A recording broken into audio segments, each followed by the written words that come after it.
sa pamamagitan ng pamingwit? May tatali mo ba ang dila nito sa pamamagitan ng lubid? Matatalian mo ba kaya ng lubid ang ilong nito? Tatabusan kaya ng kawit ang mga panga nito? Siya kaya ay lumapit at lumuhod sa harap mo, magsalita ng malumanay at magmamakaawa sa iyo. Siya kaya ay makiusap at ikaw ay pangakuan na sa habang buhay ikaw ay paglingkuran. Siya kaya ay parang ibong tatalian at lalaruin upang mga babaeng lingkod mo ay aliwin. Tawaran kaya siya ng mga mamimili, paghatian kaya siya upang may pagbili. Tablan kaya siya ng makapal niyang balat sa ulo, kaya niya'y tumagos ang matulis na sibat. Hawakan mo siya kahit na minsan lang, hindi mo na uulitin dahil sa inyong paglalaban. Ang sino mang sa kanya'y makakita sa lupa'y mabubuwal. Nawawalan ng pag-asa kapag siya'y ginambala, ubod siya ng bagsik. Sa kanyang harapay walang nangahas na lumapit. Sinong lulusob sa kanya at hindi mamamatay? Walang makakagawa nito sa buong sanlibutan. Ang kanyang mga binti ay malaki at matatag at walang kaparis ang taglay nitong lakas. Sino ang makakapag-alis sa panlabas niyang kasuotan? May sandata ba nakatusok sa balat niyang makapal? Sa bibig niya'y sino kaya'y maaaring magbuka? Nakakatakot na ang ngipin, nakahanay sa bunganga niya. Maraming kalasag, nakahanay sa kanyang likod, sintigas ng bato at nakalagay ng maayos. Masinsin ang pagkakaayos, ito'y dikit-dikit. Walang pagitan, ni hangin ay di makasingit. Kung siya'y bumahing, ang ilog ay nag-aapoy, mata niya'y mapula, parang araw sa dapit hapon. Mula sa bisig niya, may apoy na lumalabas. Mga baga ng apoy ay dooy sumisiklab. Sa ilong niya'y nanggagaling ang makapal na usok, parang usok na nagmumula sa kumukulong palayok at damong sinusunog. Hininga niya'y nagbabaga, sa init ay nag-aalab, naglalagablab na apoy, sa bibig niya'y nagbubuhat. Ang kanyang leeg na may puno ng kalakasan, sino mang makakita sa kanya'y kinikilabutan. Walang mahinang bahagi ang kanyang balat, tulad ng bakal, matigas at makunat. Ang tigas ng kanyang puso, bato ang katulad, gaya ng batong gilingan sa tibay at tatag. Kapag siya'y tumayo, masisindak rin ang pinakamalakas, wala rin siyang magawa at sa takot ay tumatakas. Pagkat siya'y di tatablan ng kahit anong tabak, maging ng palaso, ng punyal o ng sibat. Sa kanya, ang bakal ay parang dayaming marupok. Ang katulad nitong tanso ay kahoy na nabubulok. Sa palaso, hindi siya maaaring mapatakbo. Sa kanya'y parang dayami ang tirador at ang bato. Kahoy na panghampas, sa kanya'y para lamang patpat. Tumatawa lamang siya kapag siya'y sinisibat. Kaliskis niya ng kanyang tiyan ay napakatalas at sa putik na daanan, nag-iiwan ng mga bakas. Kaya niyang pakuluin ang malalim na tubig. Hinahalo niya ang dagat na parang palayok ng langis. Ang kanyang madaan ay kumikislap sa liwanag. Ang akala mo'y sa tubig puting buhok ang katulad. Dito sa daigdig ay wala siyang katulad, pagkat siya'y walang takot, hindi nasisindak. Sa lahat ng mga hayop ay mababa ang tingin niya at sa kanilang lahat, ang naghahari ay siya. Purihin po ang salita ng Panginoon. Lord, salamat po sa oras pong ito at muli po kami na mihingi po, Panginoon, ng talento upang lalo na po namin maunawaan, Lord, ang mensahe ng aklat ng Job dito sa chapter 41. Pagpalain mo po, Panginoon, at bigyan ng lalo rin po ng karunungan ng magkahayag nito upang kami po na makapakinig ay lalo po namin itong maunawaan at ito'y aming may sa pagbuhay. Kaya maraming salamat po. Sa iyo po lahat ng papuri at salamat. Amen po. Usapan natin si Satanas. Okay, yung sinimulan po ang aklat ng Job na pinapakita po ron sa mga unang tagpo o eksena, kumbaga, ay si Satanas. Ano po? At nakita natin that Satan was slandering. No? He was falsely slandering itong ating kapatid na si Job. Ano po? But makikita po natin sa dulo ng Job, ito na ang second to the last chapter ng aklat ng Job. It concludes with God's revelation ng kung sino ang talagang dahilan kung bakit naghihirap ang buhay ni Job. Ano po? So, from Genesis to Revelation, makikita natin na dinidescribe ng Diyos si Satanas as serpent or a dragon. O, yan. Siya yung sa Genesis, yung i-possess actually, yung serpent at upang dayain si Eva at si Adan. And then doon sa Revelation at sa gitna ng mga aklat na to, lagi nababanggit po yan that Satan is the dragon. Makita natin, si Satan ay nag-take ng isang pangalan na maaring hindi familiar sa atin. At yun po yung Leviathan. Hindi po Latvian. Iba po yung Latvia. Leviathan. Sa Tagalog version, iba po, although dun sa binasa ng ating kapatid na version, ay binanggit yung Leviathan. Ano po? Pero sa ibang Tagalog version, baka hanapin nyo, hindi nyo makikita. Sapagat ang ginamit ay buwaya o crocodile. And yung description, habang binabasa nyo, siguro kung hindi natin napag-aralan pa at unang beses lang nabasa natin ito, reisipin natin sino kaya itong buhaya na to. Pero sa original context po niyan, it speaks of something more than crocodile. Yan, ano po, sa Job chapter 41.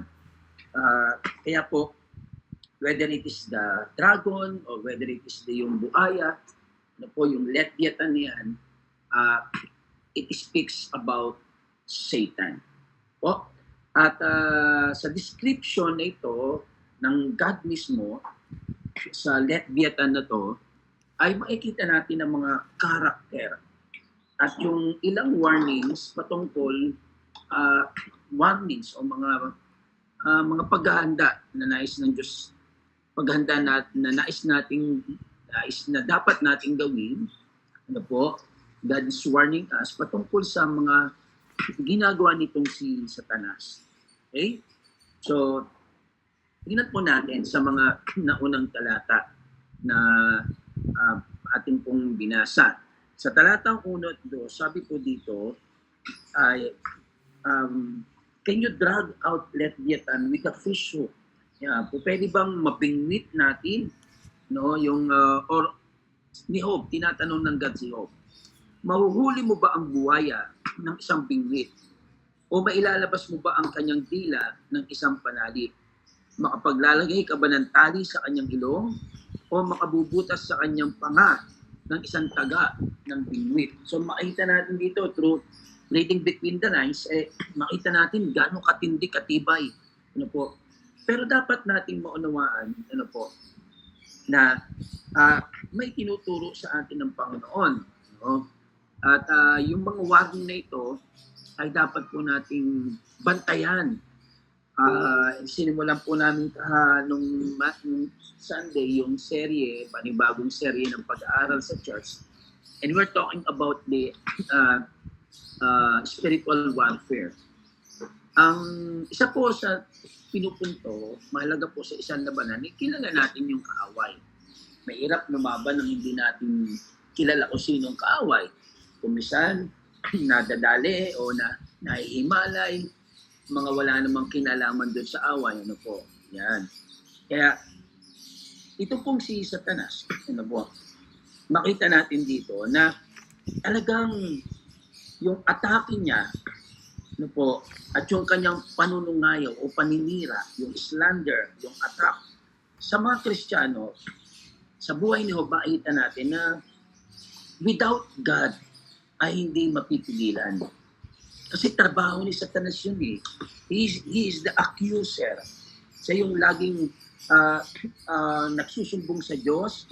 At makikita natin doon sa Job, sa aklat ng Job, sa unang bahagi ng Job, talagang siya ay panik-panahog sa langit upang magsumbong at akusahan ng mga banal. Ano po? So, dahil nature ni Satanas, hindi siya mapipigilan na gawin ang mga bagay na ito, lalong-lalo na sa mga Kristiyano. No one can stop him but God. So without God, talagang lagi tayong i-accuse ni Satanas. Well, si Satanas po ay hindi omnipresent. But when we talk of Satan and the devil, most of the time it refers also doon sa mga demonyo niya. Ano po? Yun. Hindi ibig sabihin si Satanas ay omnipresent. Kung naandyan sa Batangas ay narito rin sa Laguna. Hindi po. Kung siya nasa Batangas, doon lang siya. Ano po? So, sabi ng Panginoon kay Job, kung pwede mo bang pigilan itong si Satanas, itong Leviathan, no? Sabi po, doon sa mga pagtatanong na yun na we cannot do it. Ang ibig sabihin ng Leviathan sa Hebrew po ay to twist. Ano ba ini-twist? Yung mga tuwit. So, nilili ko, binabalik ko, ito po, and sa masama, pinapaikot, at yan ang trabaho ni Satanas. He twists the truth na kagaya nung nanlilingkis na serpent. Kaya makita po natin, ano po, na talagang si Satanas ang accuser, si Satanas ang dragon, no? At si Satanas ang talagang nagpapahirap dito kay Job, at hindi lang kay Job, pati sa atin. No po, maaring pag inisip natin at pag hindi natin o naisip na ang labanan ay spiritual, hindi nyo naman literal na maikinig si Satanas o mga demonyo na inaakusahan tayo. Di ba? Maaring yung mga words yung sa isip at yung mga mismong words na naikinig natin, mga tao yon. No po? Pero there is a spirit behind those people accusing us, slandering us. No po? Kaya dapat po ay maunawaan natin yon na ang tanging makapipigil at makapagliligtas sa atin sa pag-akusa ni Satanas. Paano ba tayo naakusa? Halimbawa, napatawad na tayo ng Panginoon. Pero sabi sa 1 John 1:9, if we confess our sin, He is faithful and just to forgive us and cleanse us from all unrighteousness. Alam niyo mo, may tinatawag akong mantsa ng kasalanan eh. Ito yung guilt. Si Satanas, napatawad ka na ng Diyos na totoo, itong si Satanas sasabihin sa'yo, napatawad ka na ba talaga? Alam niyo po, wag nating po-questionin ng isang bagay na totoo. Because when you question the truth, magsisimula mag-set in doon ang doubt. Ano po? Kita niyo si Eva. Sabi ni Satanas, totoo ba? Na pagka kinain niya, mamamatay kayo? Inisip niyo ni una, naging curious si Eva, tinikman niya. Okay. So, yun po. Inaakusahan tayo, ini-slander tayo, sinisiraan puri tayo. Ano po, ipinapaalala sa atin yung mga dating pagkatao natin. Kaya po yung mga taong ganon, huwag niyo naman sabihin Satanas ka pagka may mga ganon. But remind them, sabihin natin huwag siyang paggamit sa Diablo. Ano po? And sabi ng isang author, when Satan reminds you of your past, remind him of his present. Yan. Oo, of his future. Yan. At ano yung future ni Satanas? Siya po'y pahihirapan. Siya po'y kapi na siya, pero eventually, ihuhulog siya dun sa kalalim-laliman. No po, sa bottomless pit. Okay? So, we must recognize. Sabi ng Panginoon kay Job, kaya mo ba yan? No. Admittedly, for us to lean more on God, we must recognize that sa ating lakas, hindi natin kaya. Hindi natin kayang pingwitin itong buaya o itong dragon lalo pa. But with God, we can overcome Satan. Okay? So, tandaan po natin yun, ha? Tanging Diyos lang makapipigil kay Satanas. Ikalawa po, verses 3 to 6. Ano sabi po doon sa talatang 3 hanggang 6? Mamamalik ba siya ng marami sa iyo? O magsasalita ba siya ng malumanay na salita sa iyo? This time, binabasa natin to. Kanina, yung maaring hindi natin alam yung Leviathan, maaring yung iba nabasa ay buhaya. Tapos, pero tingnan niyo po, the more it comes clear to us, the more it becomes clearer sa atin na this is someone. Hindi to basta animal, ano po, this is Satan. At sinasabi ng Panginoon, mamamanik ba si Satanas sa iyo? Magsasalita ba si Satanas ng malumanay na salita? And then sa verse 4, maikipagtipan ba? Maikipag-compromise ba si Satanas sa iyo upang ariin mo siyang alipin magpakailanman? Alam niyo po, kung minsan, unknowingly, may mga Kristiyano na naikipag-covenant, naikipagtipan kay Satanas. When we embrace the sin, it is an agreement, it is a covenant with Satan. Ano po? Kaya po, hindi natin pinapatagal ang kasalanan. Iba yung weakness, pinalalakas tayo ng Panginoon. Iba yung sin, pinapatay yun. Sabi nga ni Maricel Soriano, ang mga mikrobyo, hindi pinibaby, pinapatay. Opo? So, ganyan din po. Makikita po natin sa sabi ni ng Panginoon kay Job, ano po? We cannot compromise with Satan. Ano po?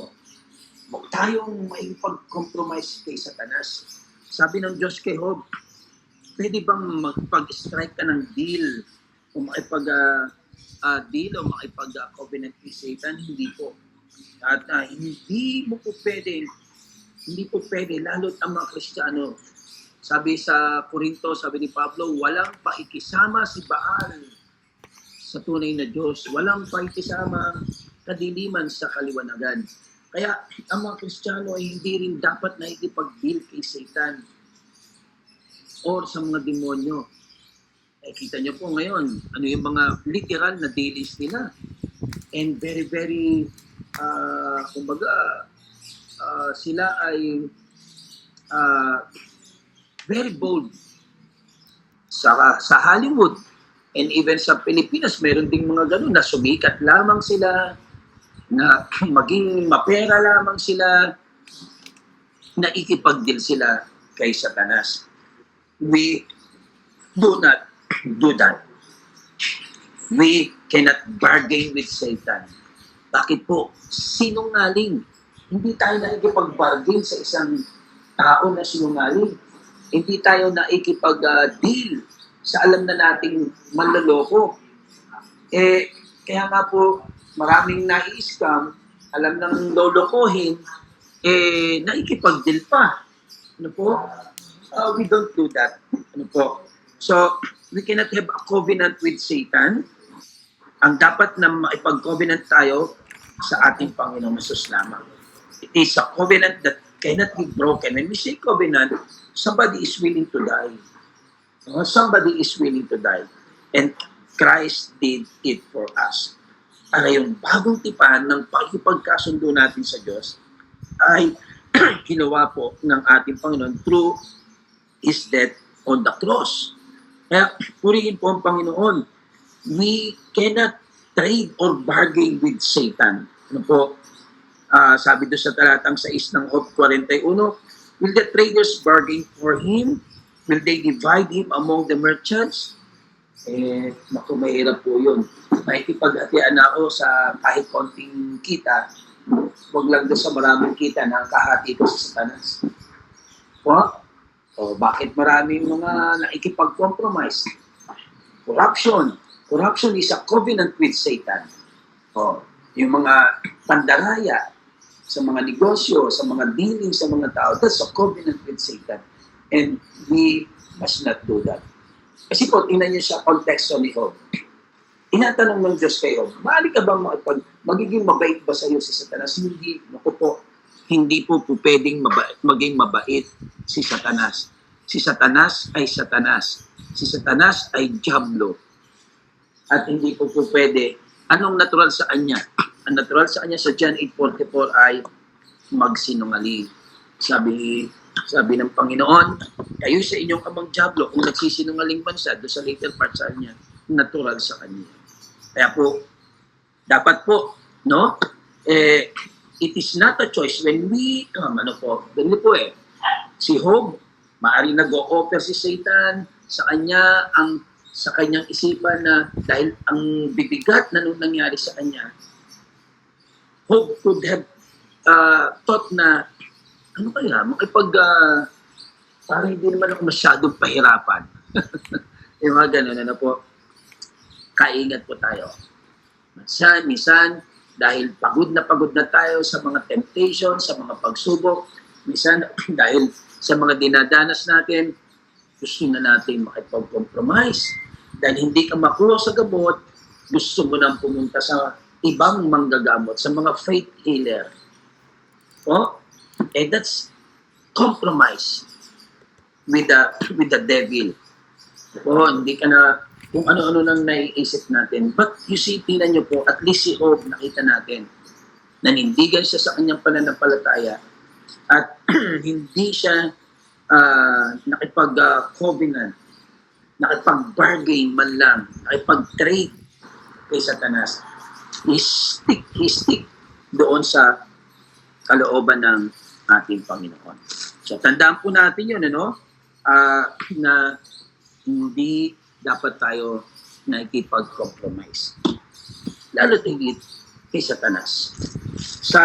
Ganyan din makita po natin sa talatang 7 hanggang 11. Ano po ang sabi sa talatang 7? Nasa Job 41 pa rin po. May hiwa mo ba ang kanyang balat ng sundang na bakal? O ang kanyang ulo ng panaksak ng isda? So, we may be imagining yung isang buhaya na pagkalaki-laki, sabi nga po sa inyo, yung literal meaning to, hindi lang buhaya, it's a dragon. No po? Ang tindi po ng balat noon.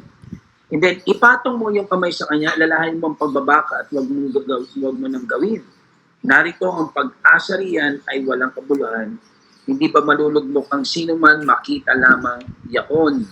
And then sabi sa verse 11, sinong nauna nagbigay sa akin upang aking bayaran siya? Anumang, tandaan niyo po ito, verse 11, last part. Anumang nasa silong ng buong langit ay akin. Yun. Sabi po ng Panginoon, anumang nasa silong ng langit ay akin. So, God, sa point na ito is reminding Job na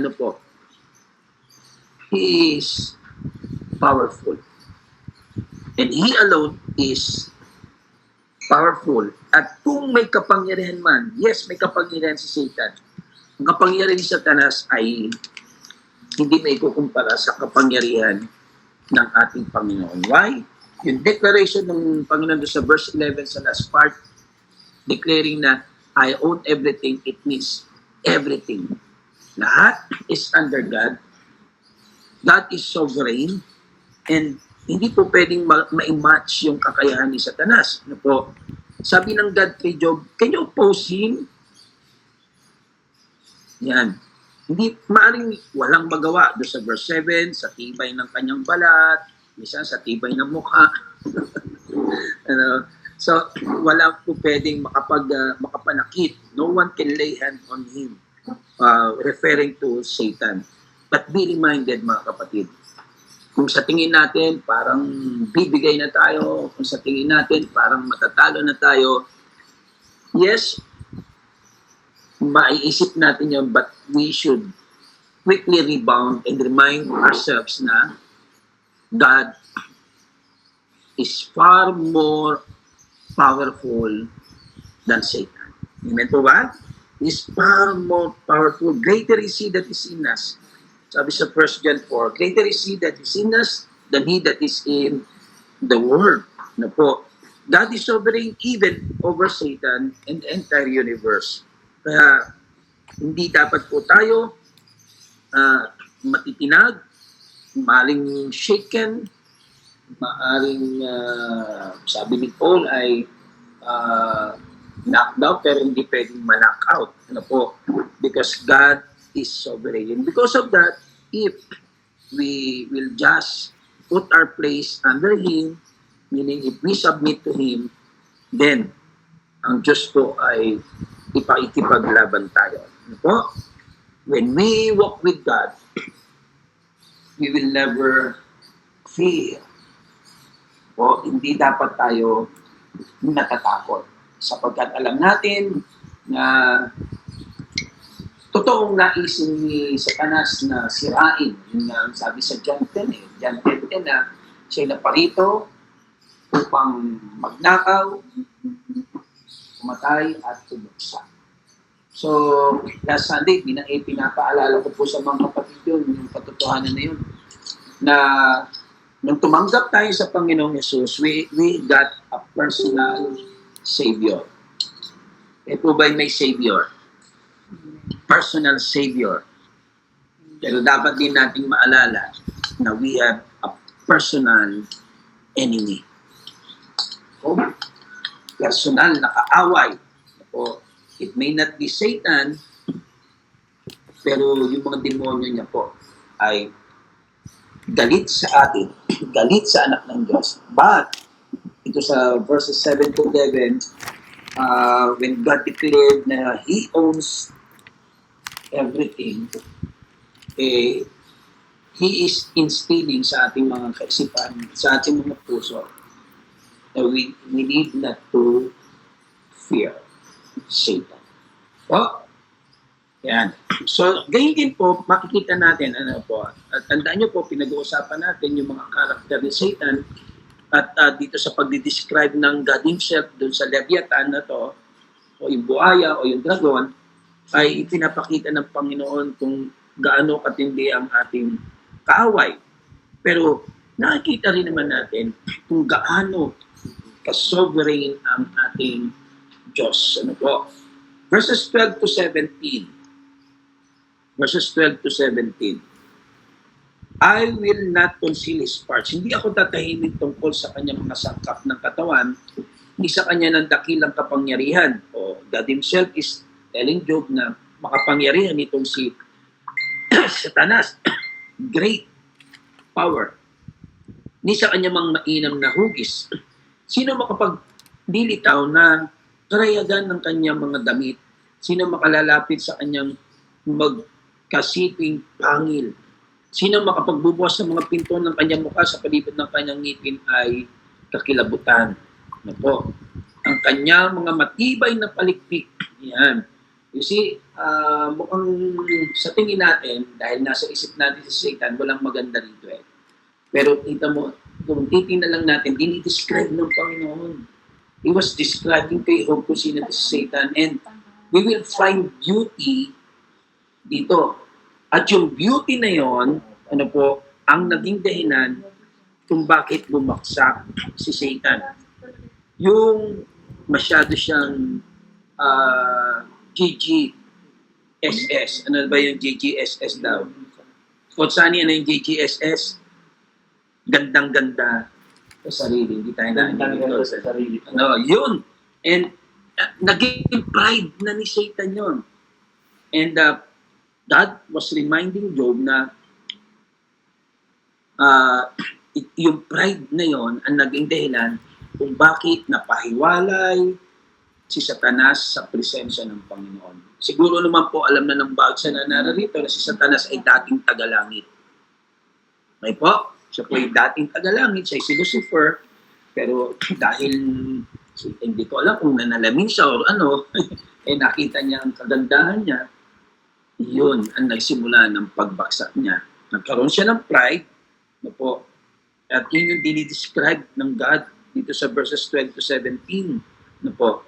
At yun ang pinapaalala sa atin ng Panginoon. From being a beautiful angel, si Lucifer, naging si Satanas siya. Ibig sabihin po ng Lucifer is morning star. Pero ang ating Panginoon is bright and morning star. Po? So, yung pride na ito, po, ang naging dahilan upang si Satanas ay mapalayas doon sa impyerno. Kaya, purihin po ang Panginoon. At doon din nilulure o doon din inaakit ni Satanas itong si Job. Yung magkaroon siya ng self-righteousness because he was declared by God as righteous. Kaya masabi ng God kay Job, nakita mo ba, napansin mo ba ang aking lingkod na si Job? Yan. So, yun po ang gustong dayain. Gustong dayain ni Satanas. Ito si Job ay madala rin doon sa kanyang kasalanan. Madala rin si Job doon sa kanyang kasalanan. But praise God. Alam niyo po, sometimes we need to be reminded. Sometimes we need to be reminded of the fact na wala naman talaga tayo eh. Wala tayong sariling kagwapuhan, wala tayong sariling kagandahan kung hindi tayo nilikha sa wangis ng Panginoon. Amen. At yun ay nilikha at isinira ni Satanas. Bakit kayo lang yata yung pogi-pogi? Oo. Kaya purihin po ang Panginoon. No? Mahalaga po yun sa panahon ng pumapasok ba yung pride sa panahon ng mga pagsubok, pag-uusig? Yes. When we have actions like we are thinking na kaya natin, we are thinking na kaya ko to, we struggle with our own strength, we use our own wisdom and knowledge, that's pride. That's pride. And be reminded of this. God, upon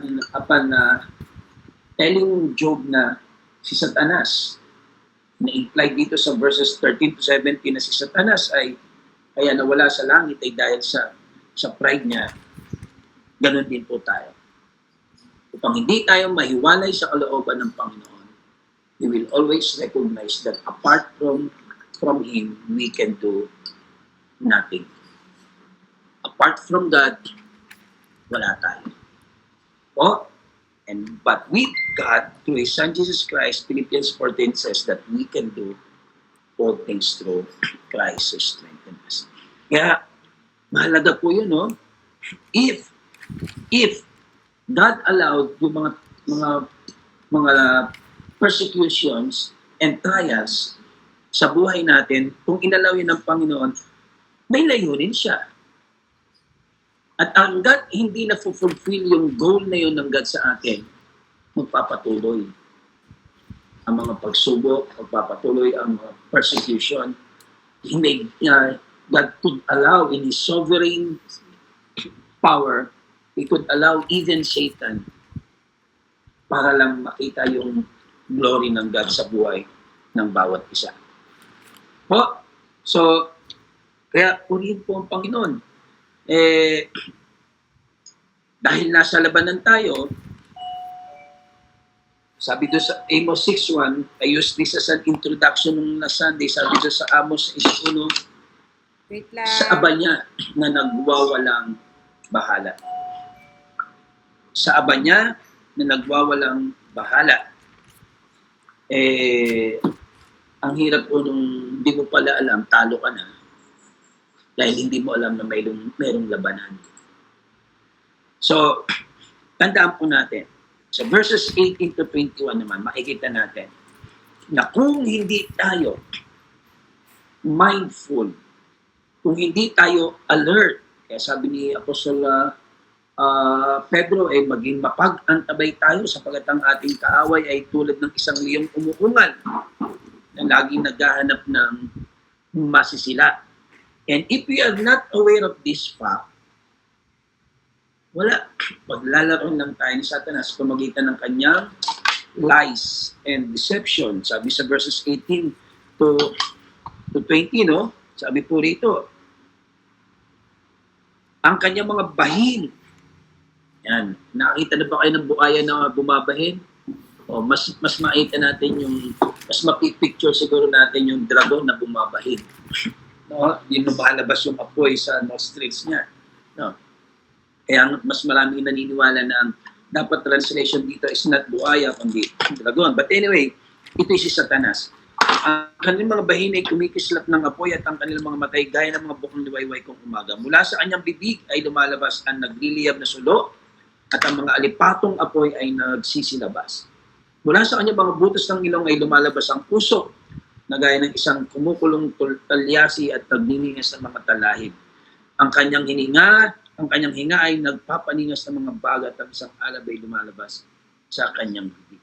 If we're going to look this, mga verses na to sa original translation, it talks about the lies of Satan, the deception of Satan. Kaya if we are not aware na may kaaway pala tayo, ang pagdududahan lagi natin yung kapatiran, yung pastor, yung magulang, yung asawa, not knowing na ito pala mga ito ay ito pwedeng ang mangyari na gamitin lamang ni Satanas. Kaya purihin po ang Panginoon.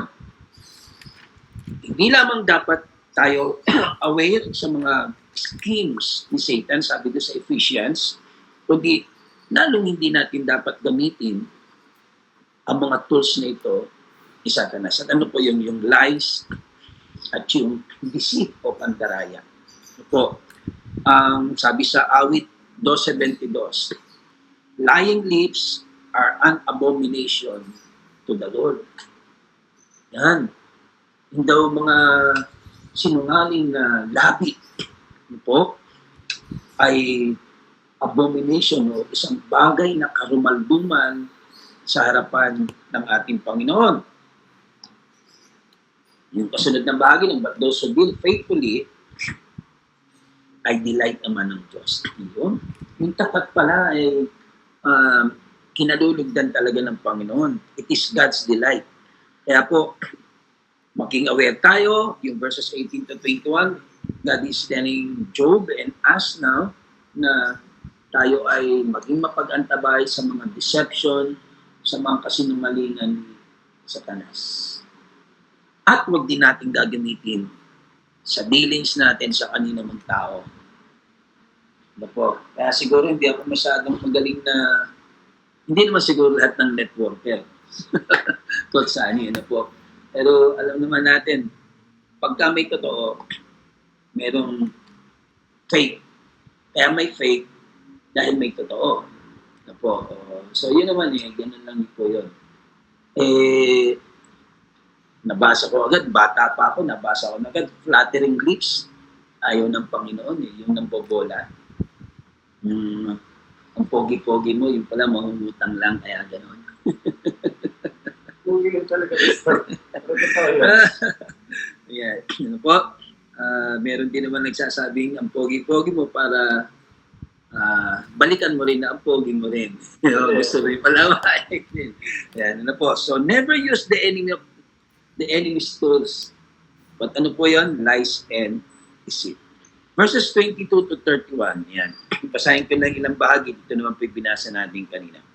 Sa kanyang leeg ay tumitira ang kalakasan at ang kakilabutan ay sumasayaw sa harap niya.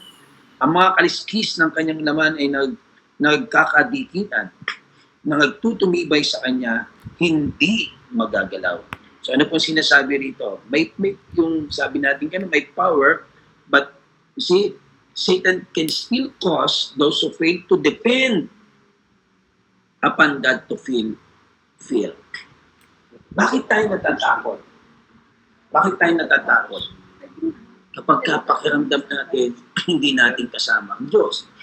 Kailan natin nararamdaman na hindi natin kasama ang Diyos? Kapag hindi tayo nagdidepend sa presensya ng Panginoon.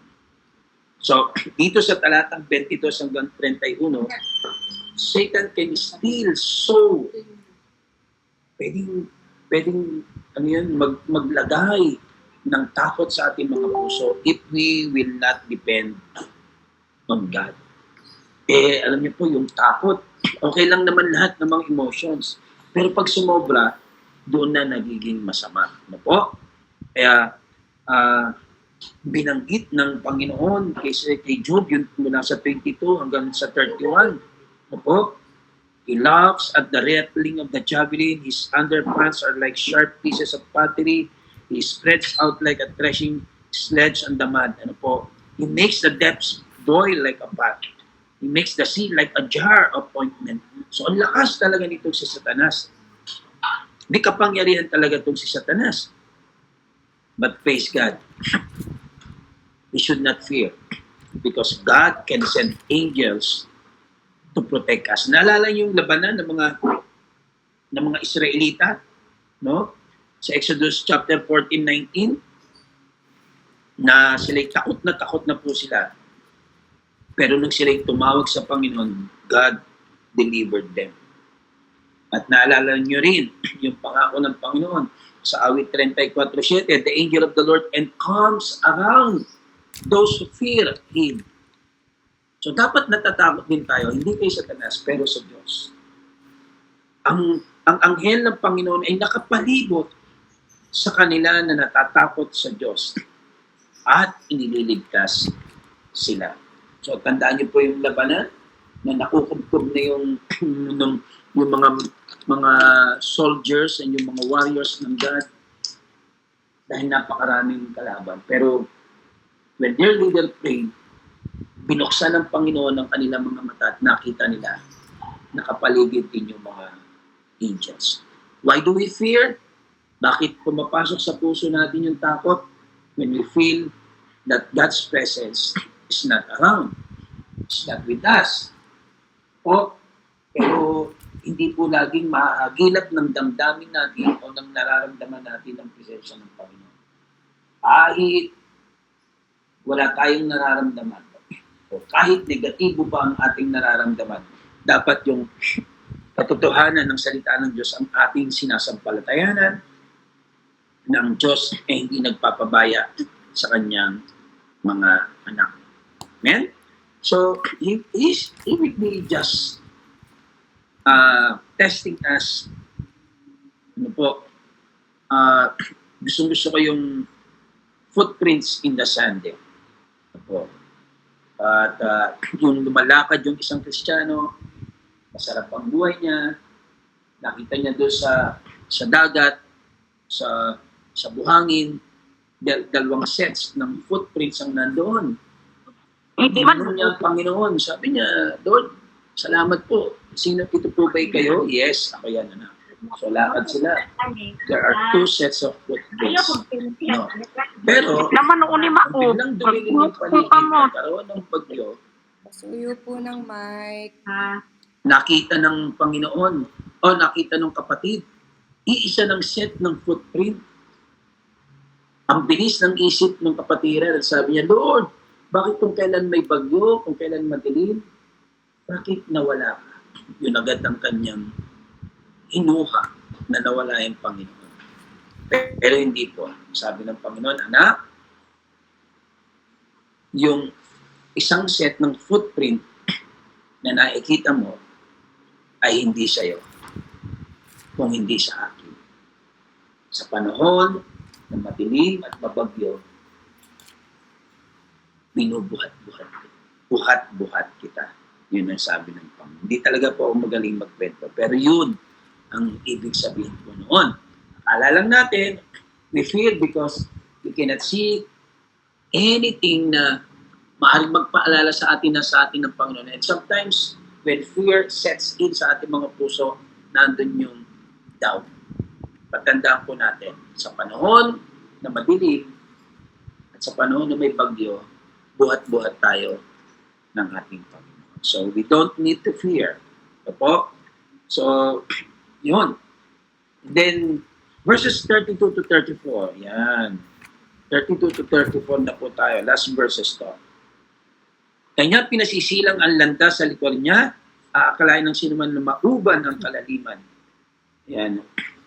Sa ibabaw ng lupa ay walang gaya niya na likang walang takot. Kanyang minamasdan ang bawat mataas na bagay. Siya'y hari sa lahat ng mga anak na palalo. Yan. Sa mga nagyayabang daw po. Ano po?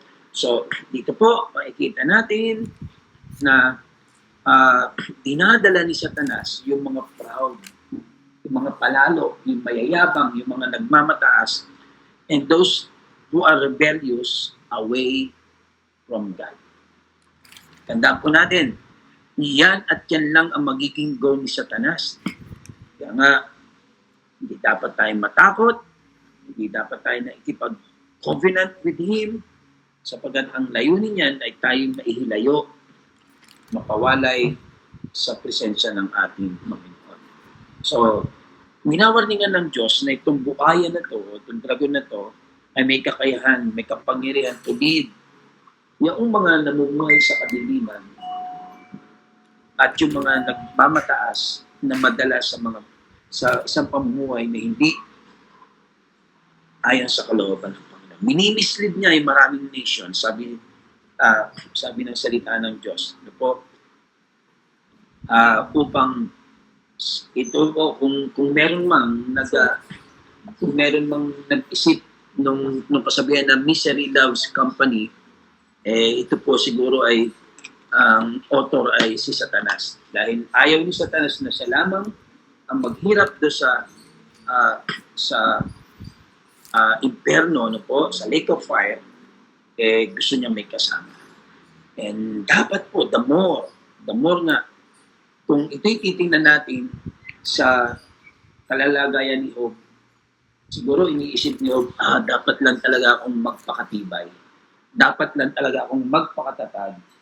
Sapagkat kung yung buhay ko can be something na pwedeng tingnan ng mga kapatid na later on ay nangangailangan ng encouragement.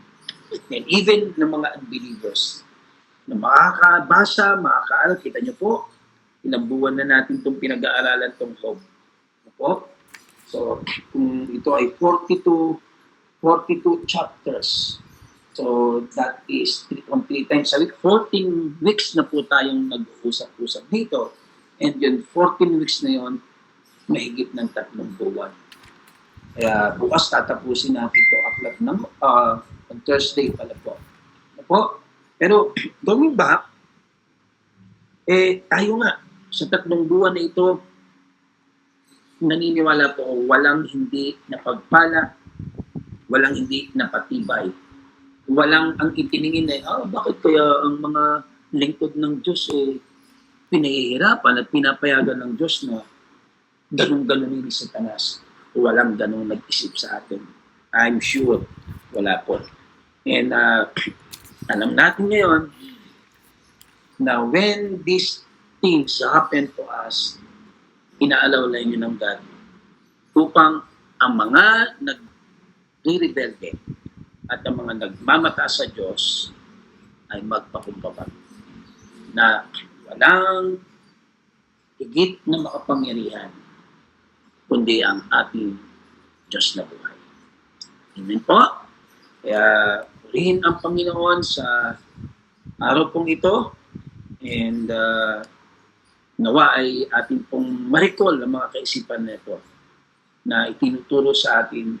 God Himself taught these principles and kay Job at sana din po tayo lagi natin maalala ang mga bagay nito. Amen?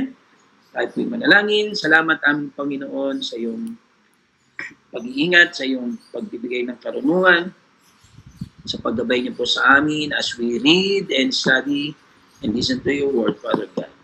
Salamat po na ikaw ang siyang papalakas sa amin. Hindi kami dapat na makipag-compromise kay Satanas. Hindi kami yuyukod sa kanya. Maging intense man yung ginagawa niya sa amin. Alam namin. You know our breaking point, Father God. You know yung breaking point ni Job. Na pagbibitaw na siya, you are always there for his rescue. You are there, Father God, upang alalayan siya. At yun din ang ginagawa mo at gagawin mo sa amin. So we will not live in fear. And we will always acknowledge that we should depend sa iyo. Maraming salamat po. Pinagpala niyo po ang araw nito sa pangalan ng aming Panginoong Hesus. Amen.